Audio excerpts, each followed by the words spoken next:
Hello అండి, ఇది morning mini vlog అండి. ఇక్కడేమో ఫస్ట్ నేను పూజ చేసేసానండి ఇంట్లో తులసి చెట్టు దగ్గర.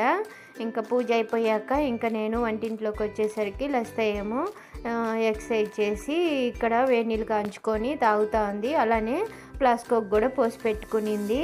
ఇంకా నేనేమో టిఫిన్కి వచ్చి ఇడ్లీ పెట్టేశాను. అలానే టీ కోసమని పాలు స్టవ్ పైన పెట్టేశాను. నైట్వి పాలు ఉంటే అవి వేడి చేసి సేమిరేసి పెరుగు కోసము పక్కన పెట్టేశాను.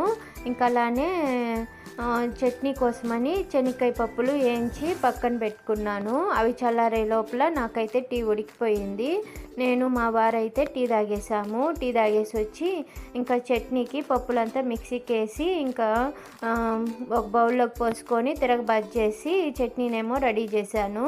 అలానే ఇడ్లీ ఉడికిపోయిందండి. పిల్లలకి మా వారికి అయితే వేయించేసానండి. ఓకే అండి, బాయ్.